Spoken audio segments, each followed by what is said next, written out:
The program you are about to see concerns the mysterious deaths and mutilations of animals in the United States and other parts of the world.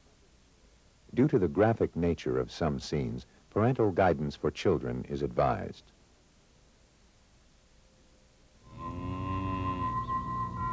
The film you are about to see, called A Strange Harvest, was first broadcast in May 1980. The subject is a mystery which has haunted ranchers and law enforcement for the past decade: the mutilation of animals, especially cattle, throughout the United States and Canada.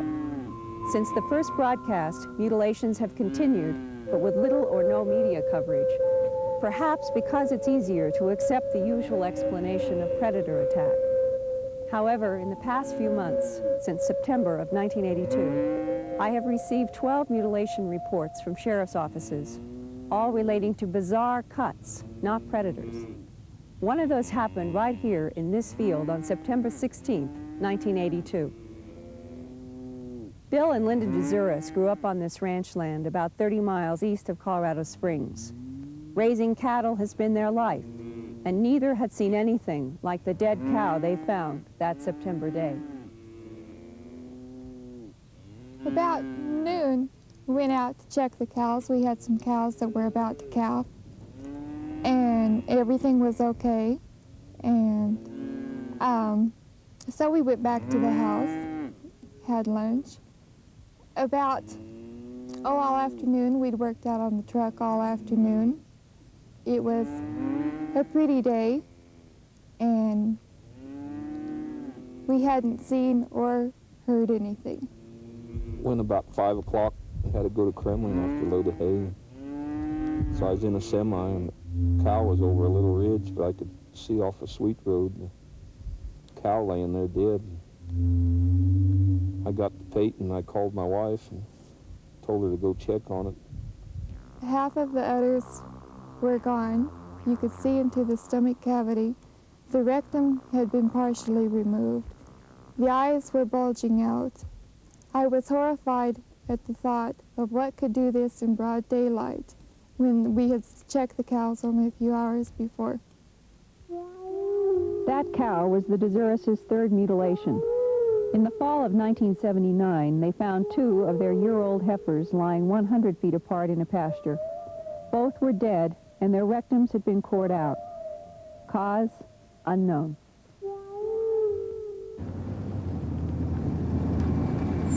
One deputy sheriff in Wyoming is so frustrated with the mutilation mystery that he has gotten his local crime lab's cooperation to investigate mutilations as they would human murders.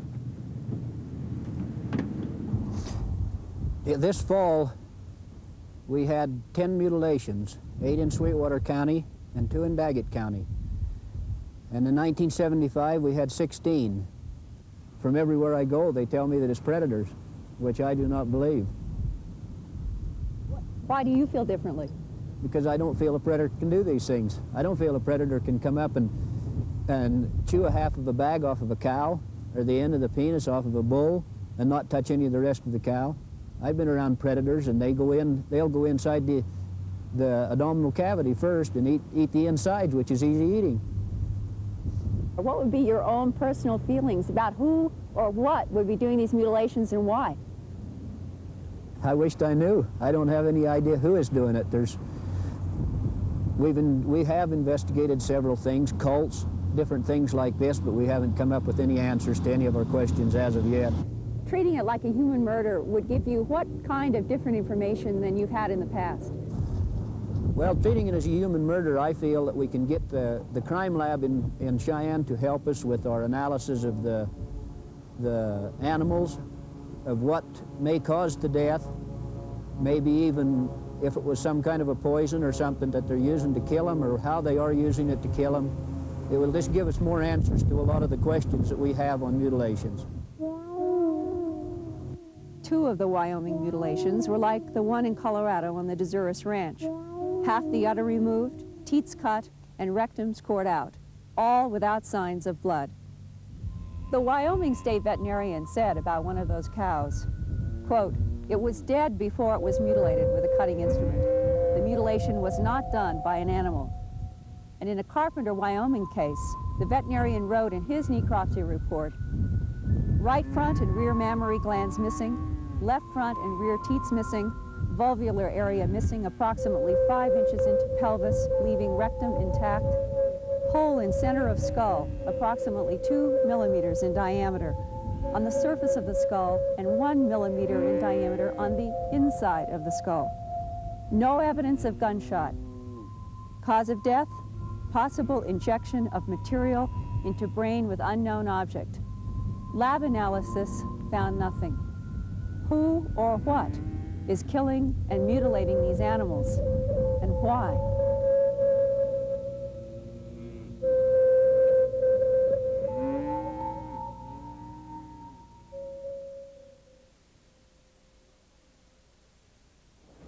Most everyone in the western United States heard about cattle mutilations in 1975. And a couple of years later, in 1977, most people thought cattle mutilations had gone away. The number of newspaper articles declined, and ranchers, many of them, stopped reporting their dead and mutilated cows to law enforcement. But the cattle mutilations never did stop. And by the spring of 1979, United States Senator Harrison Schmitt of New Mexico was concerned enough to call for a conference in Albuquerque on April 20th to talk about cattle mutilations. And I began wondering again, what was going on? In the past few months, I've traveled through Wyoming, New Mexico, and Colorado exploring this mystery. I've talked with journalists, law enforcement people, ranchers, and scientists. They have shown me their photographs, their reports, and their files. In this program, you will hear the testimonies of many of these people who have been involved with this puzzling phenomenon over the past decade. Some of their statements might shock you, but they're all part of this amazing story that I call a strange harvest.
In September 1967, on the King Ranch in the San Luis Valley of Colorado, an Appaloosa mare called Snippy was found dead and stripped of flesh from the neck up.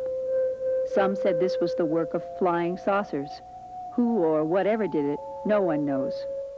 Since that time, and perhaps even earlier in this century, thousands of cattle, horses, and other animals have been cut up in strange ways throughout the United States, Canada, Puerto Rico, Panama, the Canary Islands, and possibly other South American and European countries. Some people call it cattle mutilation. Whatever it's called, it's a strange harvest. Parts missing are usually an ear, an eye, the tongue, the lower jaw is stripped of all flesh, the sexual organs are cut out, the rectum is cored out, and in some cases, the blood is gone. Adding to the mystery is lack of tracks or other evidence. Mutilated cattle have been found on wet sand or rain-soaked ground with no tracks around them, not even their own.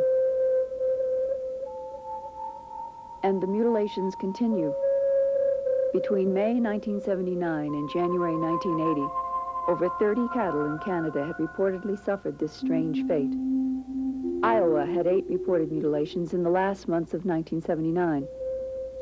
Other states that had reported mutilations in 1979 were Colorado, Wyoming, New Mexico, Arkansas, Kansas and Nebraska, and Texas.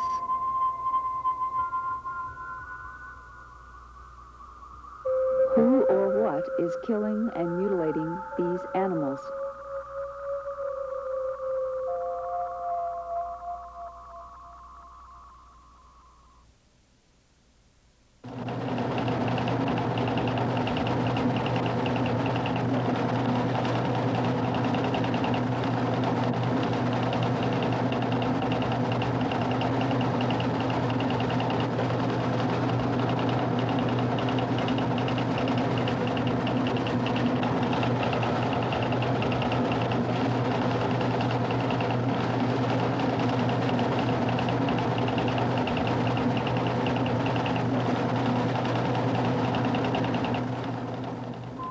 Could it be cults, predators, helicopters, UFOs, deranged individuals, secret government project? Is any of these the answer? Are all of these part of the answer? Some ranchers believe that whoever's doing the mutilating must be using some kind of aircraft.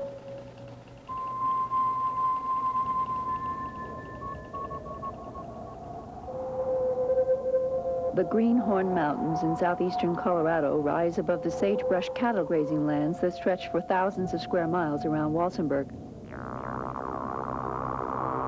Here in July of 1979, rancher C.E. Potts found one of his prize bulls dead and mutilated. We were passing down this road, and there's a thunderstorm coming up behind us, and we was rushing down, but I smelt this animal as it went by. So we come back to check on it and found it had been mutilated. And we examined it, and its sexual organs was all taken out and everything, and one of its eyes was taken out, and its eyelashes was taken out. What about the idea that it's predators? Well, there wasn't no predators. There's not a predator bothered it since it's been dead, even. Couldn't have been killed by a predator, because all the surgical work was done by expert. I really didn't think there's anything to it till it come home to me. Now I know there's bound to have been mutilated, because anybody that can see good could see it was. The strange thing about it is that we have never found any blood on them. No blood? No blood, no. Tracks? The only tracks that we found on the first one were some tripod tracks, and they formed something like a triangle. I didn't know what to think. It was kind of strange because we had never seen anything like that before. Still remains a mystery. In all the states it's happened, it's a mystery, as far as I'm concerned, what I read and hear about it. I got calls this summer from Canada on 2 mutilations. They called me, and the way they described this, it's just typical of our mutilations we had in '75.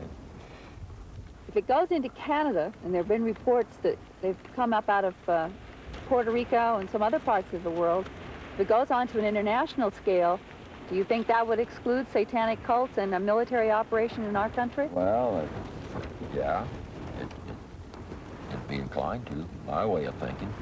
And if they're excluded, what is left? No, well, I don't know. I don't know that either. The Colorado Bureau of Investigation received 203 reports of suspected mutilations in a 9-month period between April and December of 1975. Colorado State University's diagnostic laboratory received 35 carcasses. Only 19 were in good enough condition to perform lab examinations. Of those 19, 9, or about half, were considered to be cut with a sharp instrument. The rest were generally described as the activity of predators. It's true, cattle in Colorado are going to die each year from hard winters, disease, lightning strikes, predator attacks, and other natural causes. But in northeastern Colorado, another favorite spot for the mutilators, Tex Graves, former sheriff of Logan County, insists the 93 mutilated carcasses he investigated were not natural deaths. The very first one we had was southwest of Sterling. When we first looked at it, it was just unbelievable that you could take an animal and do this too without leaving some kind of track, some kind of evidence behind, such as cigarette butts, matches, handprints, footprints, but there was nothing. The animal looked almost horrible, and it was something that I didn't really want to believe then. And there was, we probably had 5 or 6 others before I really did believe something strange was going on.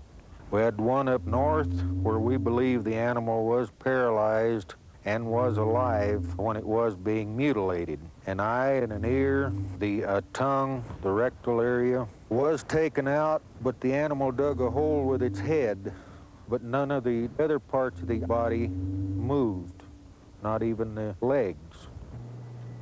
What force could hold down a 900-pound steer while its ear, tongue, rectum, and sex organs were removed?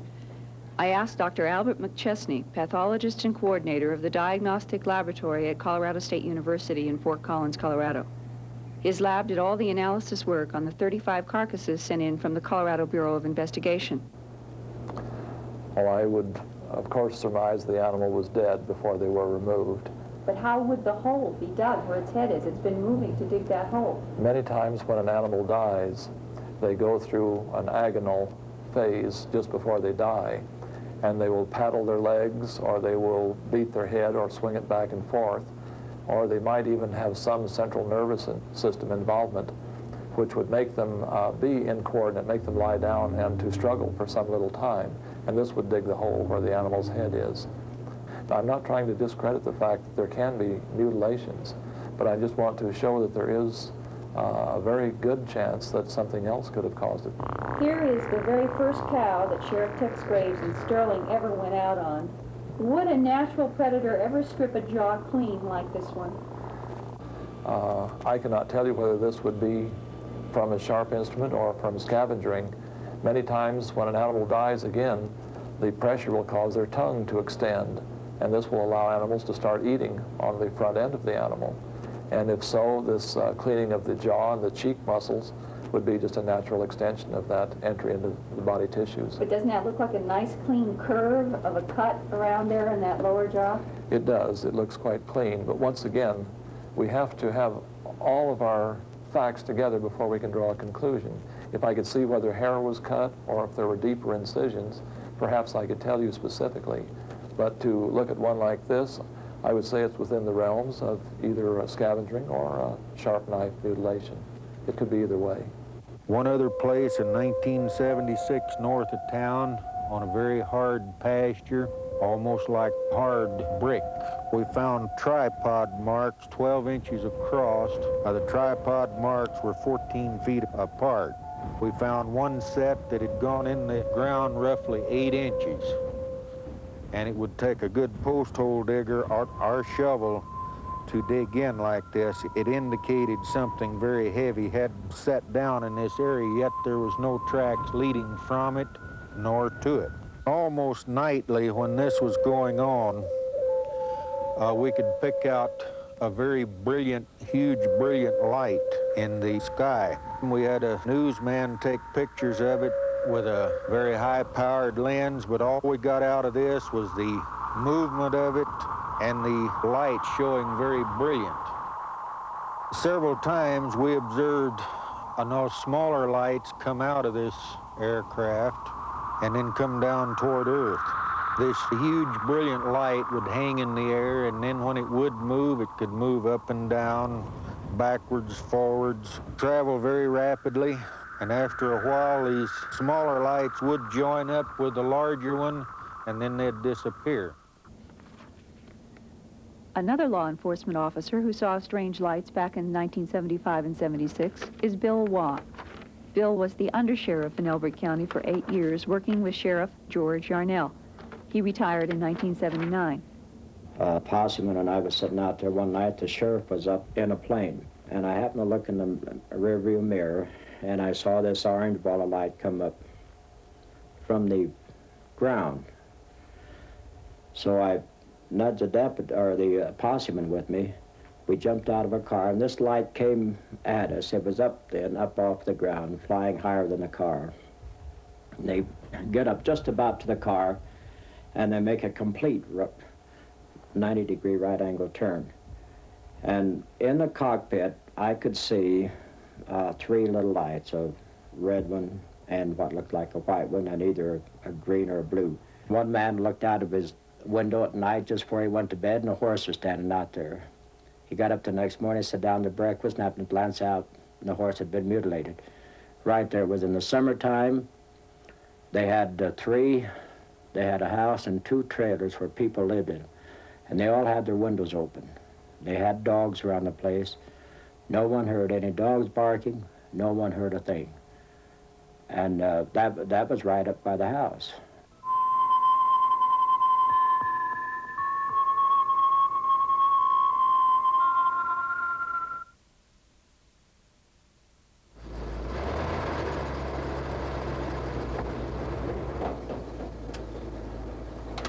A Colorado man named Drexel Lawson has a livestock removal service.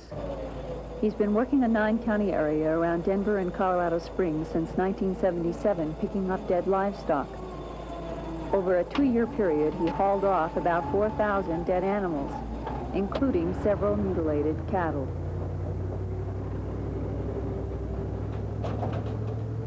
My first mutilated pickup was in '77.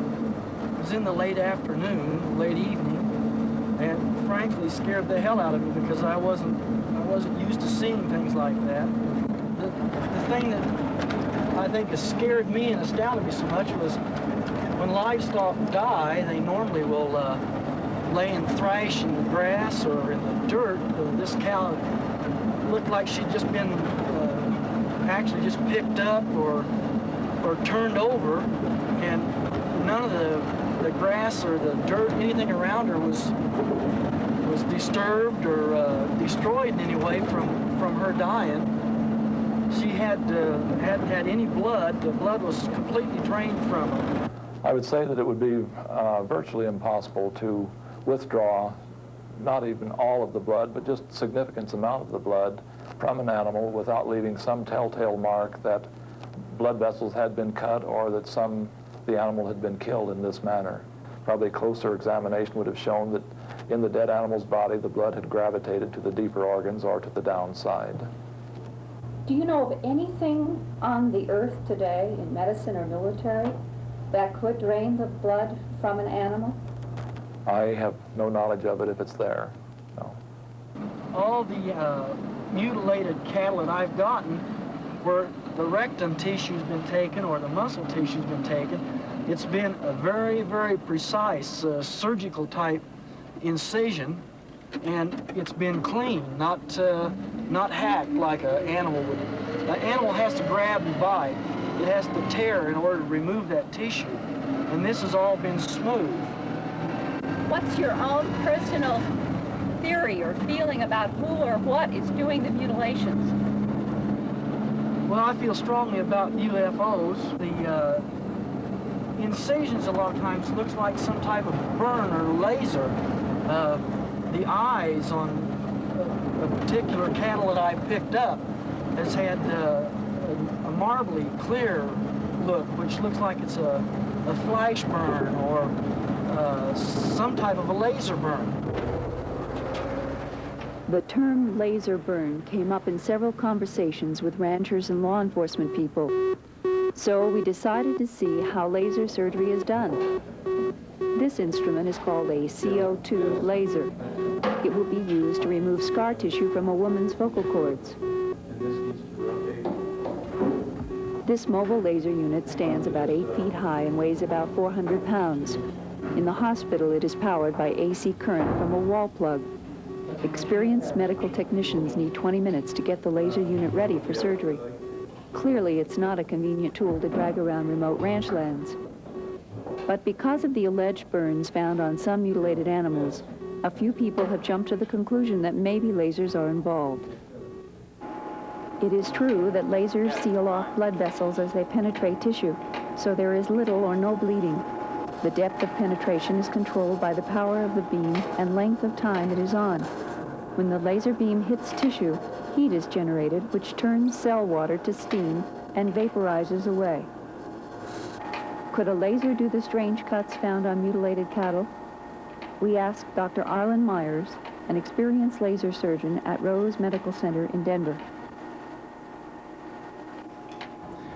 I've been examining 2 photographs of alleged cattle mutilations in Logan County, and they show 2 quite distinct pictures. One is a large hole that has surrounding burns and charred material.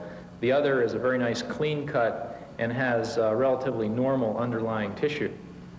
The first picture, I think, conceivably could have been caused by a burning or lasing type instrument, although I think it would be very difficult, given the state of the art today, at least to my knowledge, to bring a device to a field and inflict this sort of damage on a piece of livestock. In more reality, it would be easier to bring the animal here. We asked Dr. Myers to use the laser and try to make a perfect 1/8 inch deep circle in a chicken. You can see the red aiming dot, and we're going to begin to remove some of this tissue. And you can see as it's removing this tissue that the burn is fairly flush.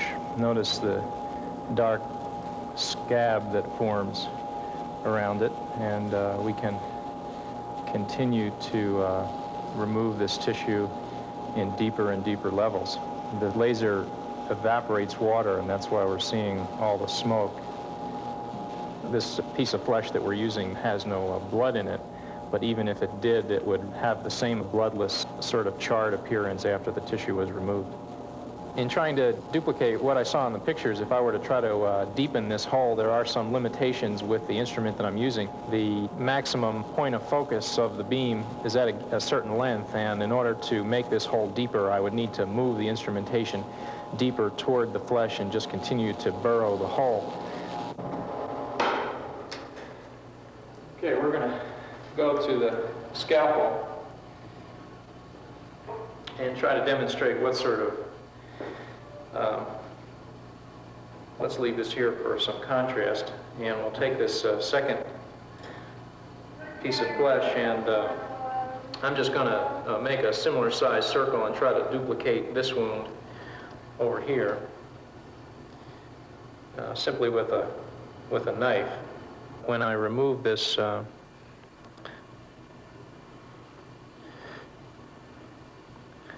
piece of skin,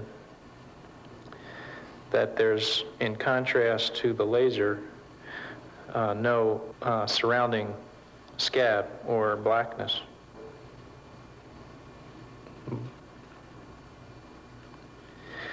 And this is just a clean wound.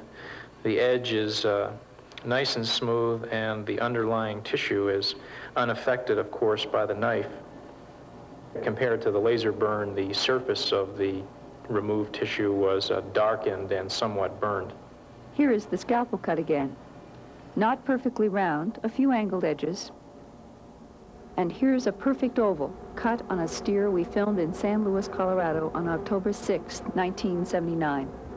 There was also a perfect circular cut around the eye.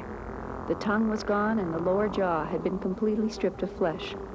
2 deputies from the Castilla County Sheriff's Office took us to the mutilation site 5 days after they had first examined the fresh carcass. Well, Arnold, look, it's changed a little bit. Hey, but look at this now. This is still very, very evident here. Look at this. Of course, you know, our photos will show a complete circular, clean cut, but you can still see it here. Now, look. Now, this looks kind of dry, Arnold.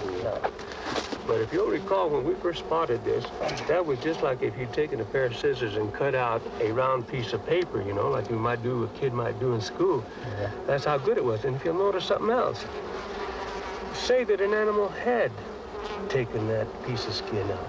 How can you explain the fact that if he's out to eat and out for flesh, that he wouldn't bore right through that soft portion of the stomach and get into the entrails, which is typical of the way that animals attacked dead, carcasses? That just doesn't make sense to me. That mutilation in San Luis, Colorado happened around September 29, 1979. 2 weeks later, there was another one in Chama, New Mexico. And by December, there had been more scattered mutilation reports in Kansas, Nebraska, Wyoming, and Iowa. And the number of mutilations being investigated by the Royal Canadian Mounted Police had climbed above 30. Lou Gerardo is the chief investigator for the District Attorney's Office in Trinidad, Colorado. It's not difficult to tell a predator kill. I mean, a coyote or a bobcat or a lion, of course, will grab and tear. It wasn't that way with any of the mutilations I covered, and the first 2 were amazing. The others had been completely removed with a very clean apparently a surgical cut. No blood were around the wounds, no blood were around either of the animals, no tracks. Checking the area where the two cows were laying, they were underneath some tall oak. We checked the upper branches just in case we had heard of the mutilations in other parts of the country, where the possibility of the animals being dropped, removed from where they were killed and dropped in the area where they were being found. There were no broken branches, no tracks of any kind, human or otherwise, led to or from the animals. The sheriff stayed away from it after he saw what he did see, and there was no explanation of what had happened to the animals. According to the rancher, the night before they had been seen in good health. Nothing was wrong with them. The next day they showed up dead and mutilated. Another interesting fact, a few days after, we received a report from a woman who lived in the area of a real dark-colored helicopter with a sling attached underneath, flying near the area where the mutilations had taken place, where the bodies of the carcasses of the animals were found. And that's not the only time a helicopter had been reported prior to or immediately after the mutilation. There seemed to be in the area, one time or another. None of these choppers had been identified, no identifying marks. All the reports come in that the choppers were silent. And I've never heard of a silent helicopter. They were always making some type of noise. But these reports were that there was no noise.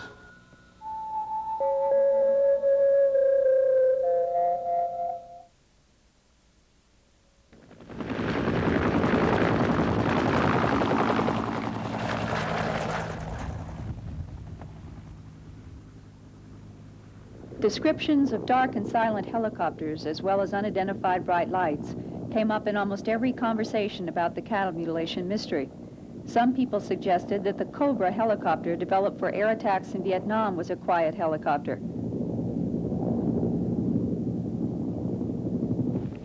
We went to Fort Carson, an Army base in Colorado, to film a Cobra in operation.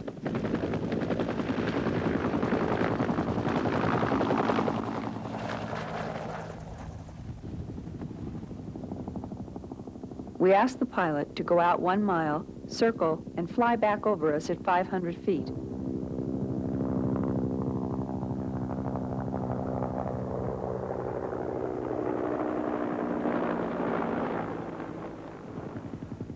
The Cobra was definitely dark, but never silent, especially on takeoffs and landings.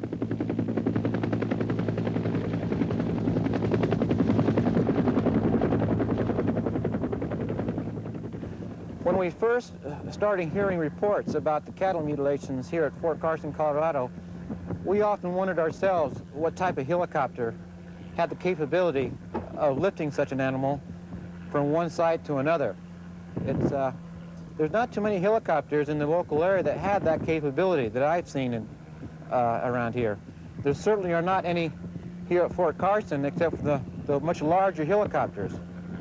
And because of the noise that would generate from these helicopters, no animal is going to sit still to allow these helicopters to get within any close proximity of them as they make their approach or land to the area. Is there such thing as a silent helicopter? No, not of a completely silent helicopter, no. The helicopter will always make some sort of noise that will scare an animal away that is not used to that type of noise. From the reports that we've read and heard on news and newspapers, it would require somebody of great ability to perform these acts than anybody that I know of in this particular area. Certainly not the military.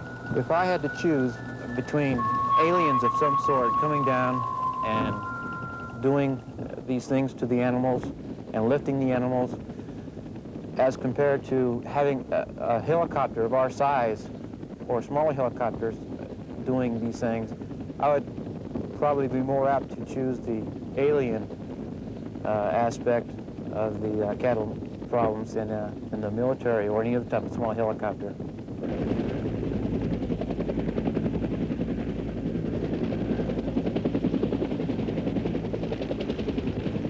Now just here this late summer, rather early spring, One of the investigators I've been working with for 5 years dropped in the office, and we discussed what was new. And he said, well, the thing is now, I'll tell you. He says, and I'm inclined to agree with him, that who is doing this now is very possibly creatures not of this planet.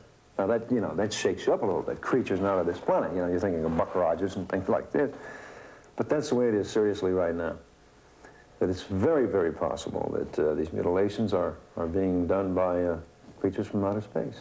There's a State Patrol officer in Dulce, New Mexico, who has not only seen UFOs, but received a substance that dropped from a strange craft that hovered over Taos, New Mexico. Gabe Valdez has been investigating cattle mutilation since 1976. Either it's got to be a highly sophisticated agency that has total secrecy and the money and technology, or something else involved. But as far as an occult group being involved in it, I think it would have been broken a long time ago. So what's left?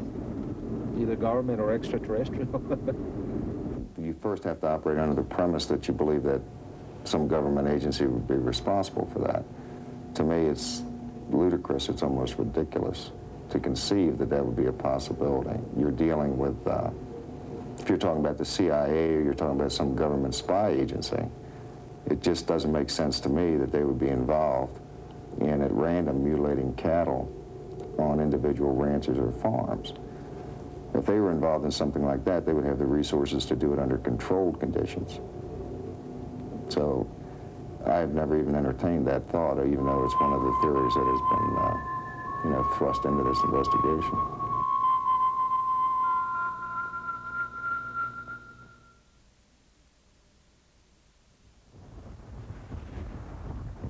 Northwest of Laramie, Wyoming, lives a rancher-farmer named Pat McGuire.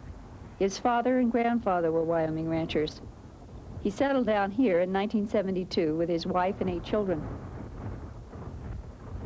In September 1976, on a ridge about 2 miles from his trailer house, Mr. McGuire, his brother, and his cousin, Mark Murphy, found 2 mutilated cows. The following hypnosis session with Dr. Leo Sprinkle, Director of Counseling and Testing at the University of Wyoming in Laramie, is Pat McGuire's effort to recall more details about an extraordinary incident that happened to him at the time of the mutilations. Dr. Sprinkle is one of the world's leading authorities in cases involving UFOs and human abductions. He has personally worked with 47 people since 1967. Pat McGuire was his 28th case and the first concerning cattle mutilations. Whenever you're ready, just go right ahead. You can talk and describe your experiences.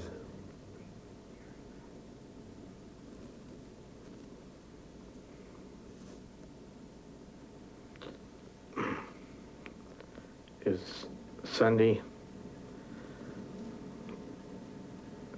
It was me and Mark's was driving around checking the cows.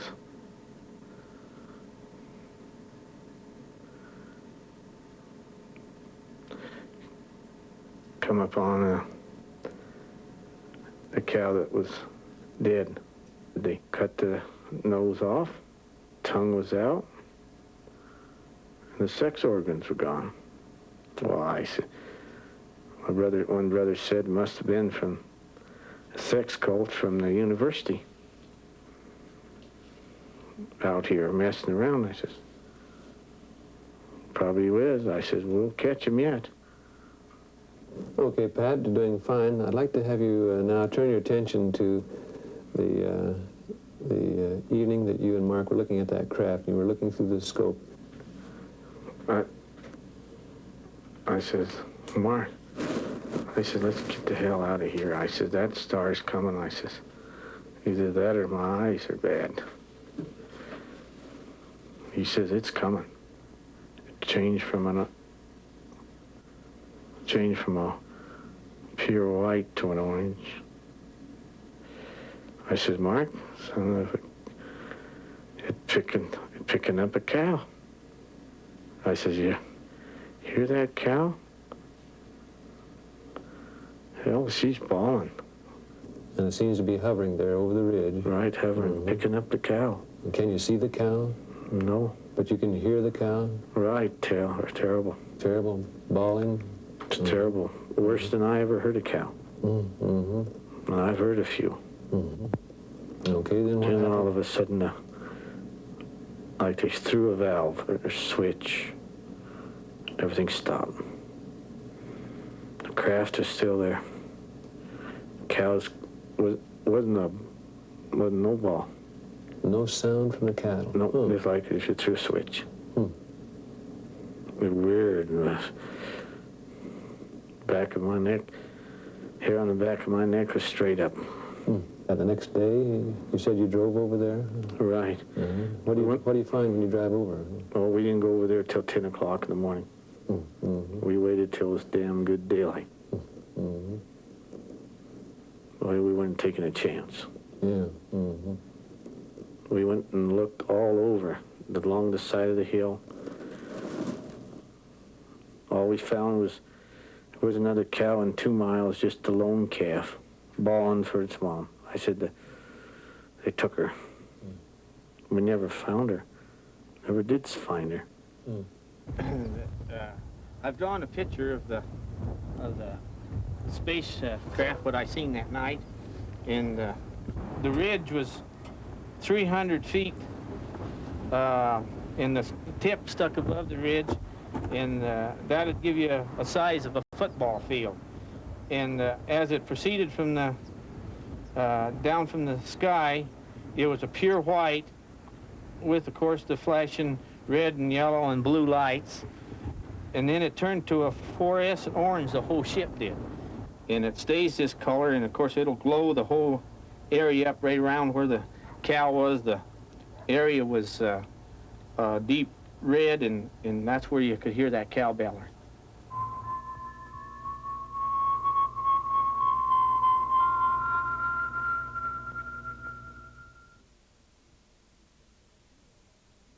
Relaxation.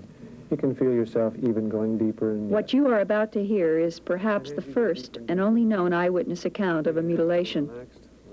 Because Dr. Leo Sprinkle is recognized as one of the world's leading authorities on cases involving UFOs and human abduction, he was contacted by the Aerial Phenomena Research Organization in Tucson, Arizona, to do hypnosis work with this woman. Her name is Judy Doherty. On a clear moonlit night in May 1973, Judy was driving back from a bingo game in Houston, Texas. She and her mother, daughter Cindy, and brother and sister-in-law watched a strange, bright light hover in the sky. After that night, she suffered terrible headaches and anxiety. In 1978, she underwent one hypnosis session which brought out part of her unusual experience, but not all of it. She also had several psychiatric and personality evaluations, all with results in the normal human behavior range. This second hypnosis session with Dr. Sprinkle occurred on March 13th, 1980. now you're standing outside your car. Now you're looking up. You can describe your impressions. What are your impressions? It's like a spotlight that's shining down on the back of my car. And it's like it has substance to it. I can see an animal being taken up in this.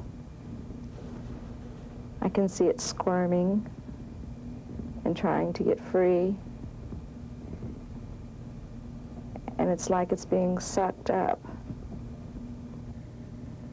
It's taken into some sort of chamber. It's a little round, tiny room. And I get nauseated at watching how they excise parts. It's done very quickly, but the calf doesn't die immediately.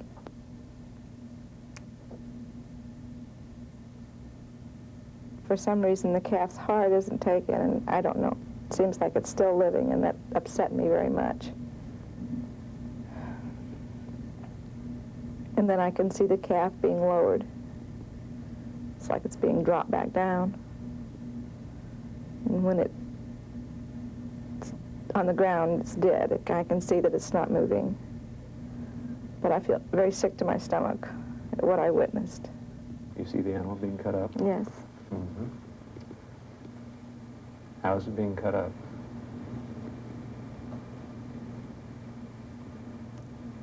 Dissected. Mm-hmm. With knives? Instruments of some kind. Mm-hmm. Can you describe the instruments? They're like a knife, but they have different kind of handles. More like a razor that's doesn't have movable parts, but like a straight razor type. There's tissue. It's laid out flat and smooth. It glistens. And the needles, there's needles in it, or what appears to be like needles. It may be probes, I don't know. But it has a tube connected to it. And the same thing with what appears to be testicles. Can't tell. There's a probe or a needle or something inserted. And the tube leaving.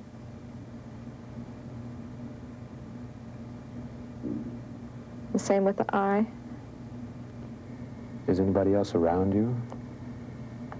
I feel the presence of other things, but I don't know what they are. I can't see them. Mm-hmm.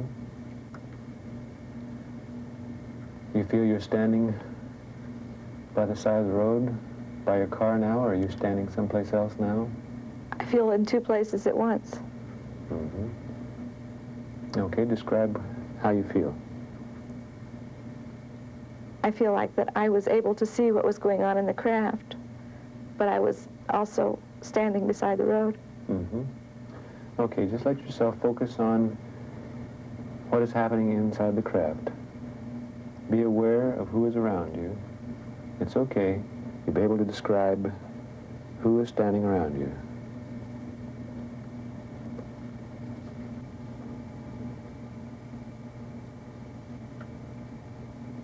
It appears to be two little men. Two little men? Mm-hmm. How do they look?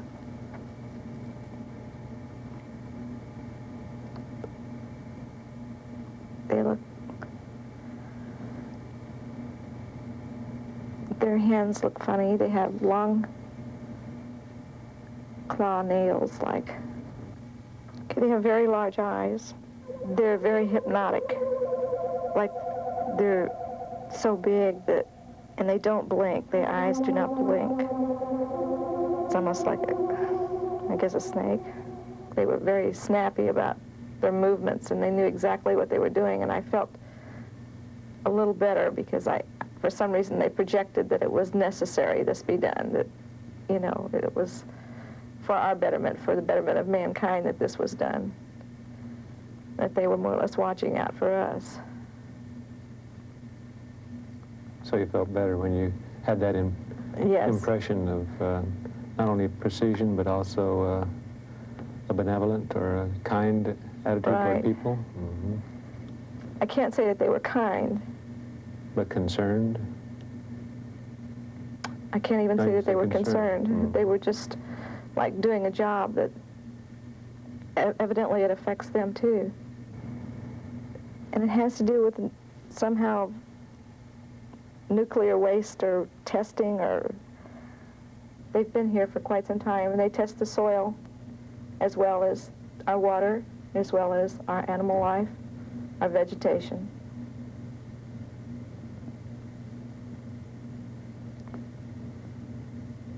When I question why they aren't saying more,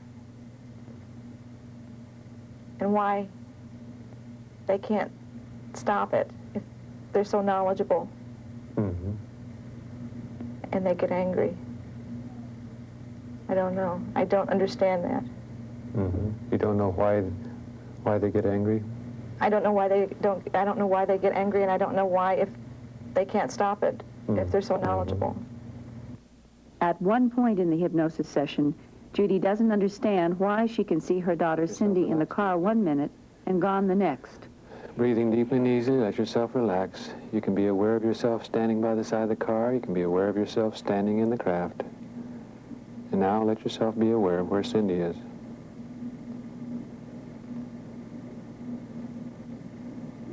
I know I have a feeling of fear. Okay, let yourself go on through the experience. Let yourself go on through the fear. What impressions come to mind? I just visualize her on a table. Okay, what happens next? I'm afraid that it's going to happen to her, what they did to the animal. Yeah. Just let yourself relax. Forget it. No, I don't want to. You can tolerate it. You know it. No, I can't. You know it's all right. Just let yourself go on through. Just relax deeply. You know that everything's going to be okay. You see Cindy on the table. What happens next? I'm just afraid that they're going to hurt her. Yeah, you're afraid, but you let yourself go ahead and let yourself go on through the experience. You can be aware.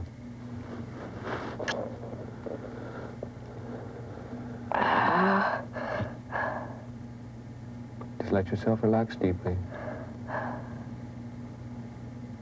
You can be aware of what happens next.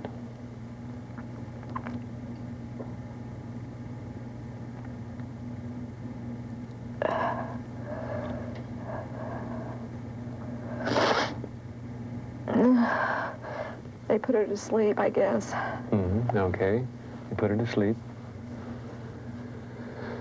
Okay, what's happening now? They're just examining her, I guess. But I'm so afraid that they're going to cut her or something. Okay. Do you say anything? They don't listen. They just ignore me and just go about their work like it's nothing. They don't seem to have any emotions. They don't seem to care. I thought they were going to harm her. I thought they were going to do to her what they did to the animals, you know. But they don't harm her? No. No? Okay, well, what does happen? They just take some samples from her. What kind of samples? I don't know, just scrapings, like they go inside her mouth. I can see her laying there, and they just kind of scrape little pieces off. Yeah. Any other samples? That's all I can remember. The preceding scenes were taken from a 4-hour hypnosis session. Dr. Sprinkle stated afterward that Judy Doherty is, in his professional opinion, a sincere, honest, and credible person. What happened before our camera was her first complete and vivid recall of her 1973 experience in Texas. They just went about their work, yeah. They didn't have any emotion or feeling. They couldn't seem to understand why I would even be upset. Just like it was routine business for them. Like a laboratory animal or something. If extraterrestrials are the ones mutilating animals, what do you think the implications are then for this planet? Throughout the mutilations, all of us involved have been concerned with the possibility of the mutilations going from animals to human beings, understandably. Thank God to this point it hasn't happened. Whatever they're doing with the portions of these animals they are taking, I haven't the slightest idea. There's a reason for it. It's not haphazard. There's a pattern to it. I don't know. I think it's a wait-and-see game. What else can we do? If we do have beings from outer space doing this, with the capabilities to do things like this, what can we as a human race do? If they have the knowledge and the technology that it looks like they have, we're powerless. So maybe it's a wait-and-see game. I can't see anything else to do. If a secret probe was being conducted either by our own intelligence agencies or by UFO entities, then they shouldn't be leaving a mass of carcasses all over the states, because this only invites investigation and speculation and wondering. I would suspect that the carcasses are being left by design to stimulate our particular culture to wonder as to what is happening, who is doing this. If we are dealing with surreptitious, covert, highly cautious culture contact between highly developed extraterrestrials and our Earth planetary civilization, then one of the primary considerations that we must deal with is the problem of culture shock. In any possible contact between civilizations such as I've described, I think that the superior civilization would be very careful to slowly condition the subject culture to its presence so as not to induce what we label as culture shock, which is a very profound psychological, sociological, philosophical disturbance among a people when exposed to a culture which shocks their traditional values, their institutionalized concepts, etc., etc.